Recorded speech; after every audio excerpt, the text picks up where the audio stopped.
Hello, everyone. It is Rhoda Ross Williams coming to you live from 21B1 Evolution. Our video series is a 5-video series this week. It is titled Ending Adversity with Diversity. This video is video number 2 of the 5-video series.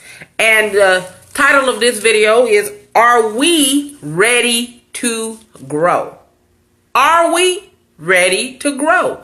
Yesterday I did a 30-minute long video just to set the tone for what the other 4 videos would be. This video is going to be brief because I do know your time is valuable, so I don't want to overwhelm you with too much. So, in regards to are we ready to grow, the we requires each individual to ask, am I ready to grow? That is a very important question. When we look around and we view the world and we step away from the lens and the scope of what propaganda tells us to see the world as, and start seeing the world as we see the world as an individual who understands what it requires for the world to work. And the only way the world could work is if we have a healthy planet and a healthy environment of community and love with humanity. So, adversity is one of the greatest weapons ever against humanity as a whole. Due to the fact, as I mentioned in the live yesterday, when we have adverse ideas and feelings about other people or even ourselves, it restricts our ability to tap into our inward spirituality to bring out our greatness. And your greatness is what is gifted to you by the universe. What makes you you? We all are never going to be the same.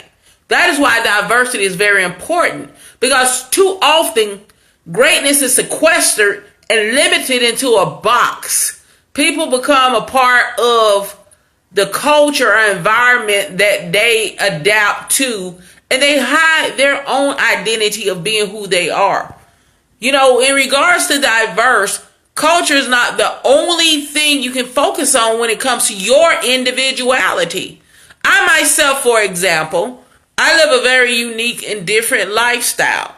Due to the fact I have a household full of rare diseases, and those medical issues allowed me to learn more about doing things different in the world and not conforming, because it was life or death for me. So it forced me to have to think outside of the norms. So I had to ask myself, Rhoda, this is bizarre. You're going to be viewed as being eccentric, but you have to live.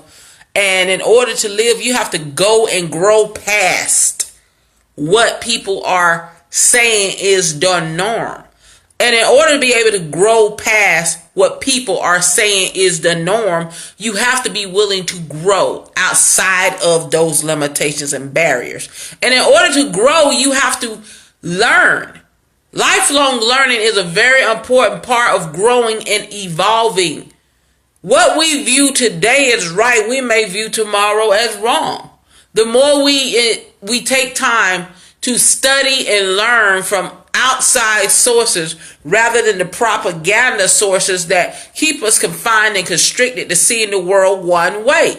Just for example, when talking about our environment, you know, you have some people that feel that people who talk about the environment are just tree huggers. They're so disconnected to reality. They just aren't like us. But what you have to appreciate are the people who love the environment, because their diversity and their uniqueness in loving the environment and taking time to focus on correcting the damage people that are not paying attention to the environment are doing is what keeps this planet sustainable and what keeps the ecosystem balanced.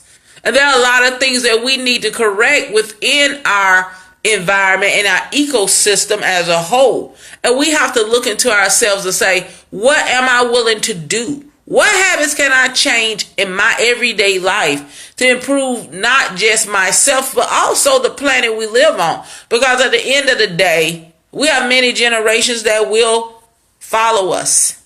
They will precede us. And what are we going to leave for them? We're not going to leave a sustainable planet.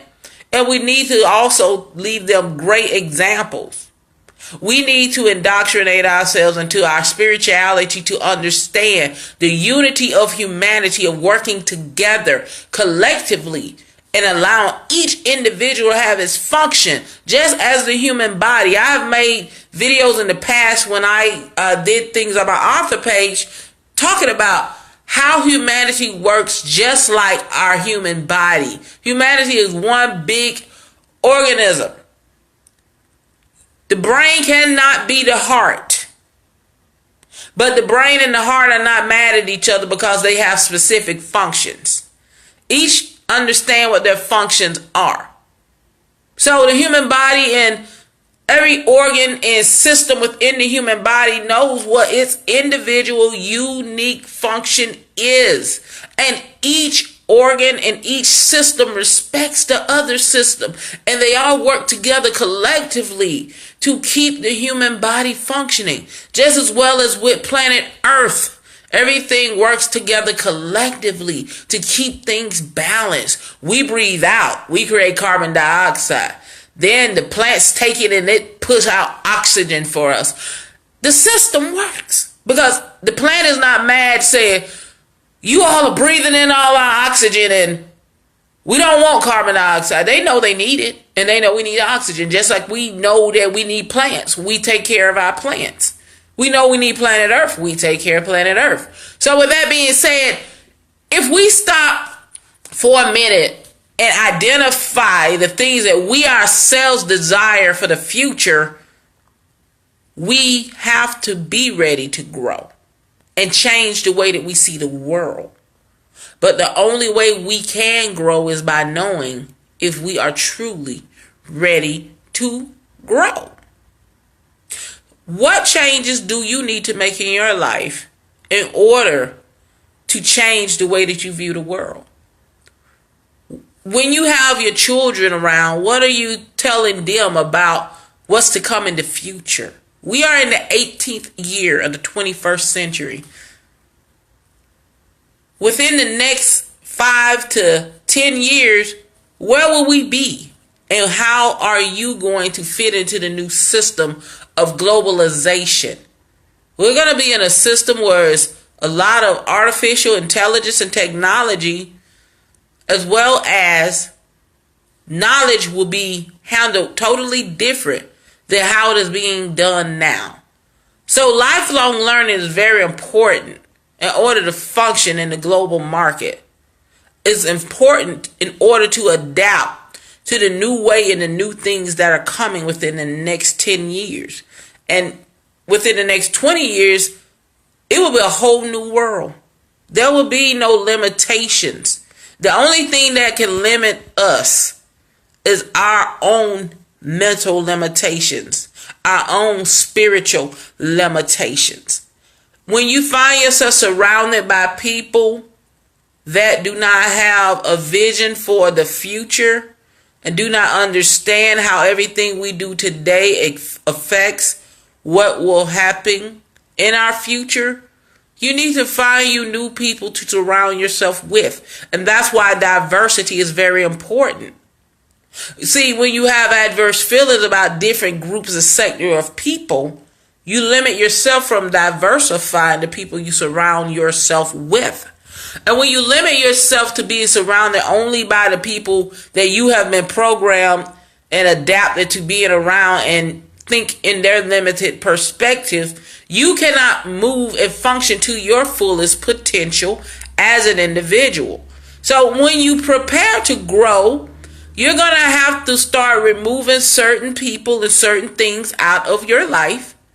Start taking in more information, start doing more researching, start looking into things that are not spoken of in the news and with the propaganda.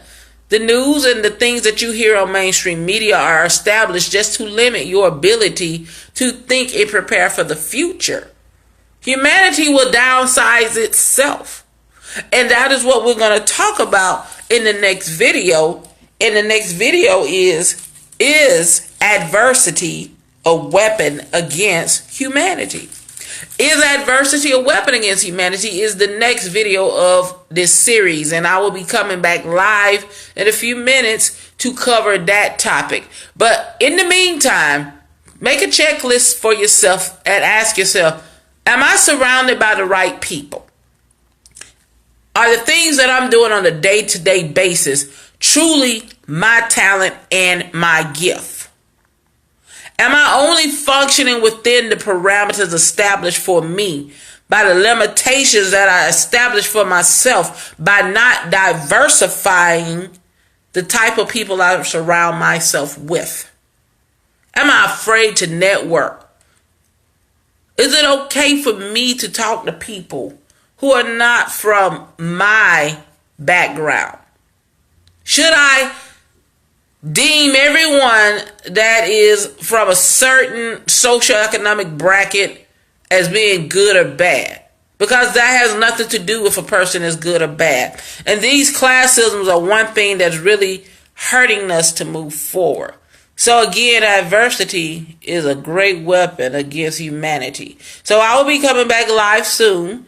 And video 3 of series 5 is adversity the greatest weapon against humanity? And I will be talking about that in that video. You all enjoy, and this video will also be uploaded to our YouTube channel, and you will be able to download it or listen to it at your convenience. And you all have a wonderful day. Thank you.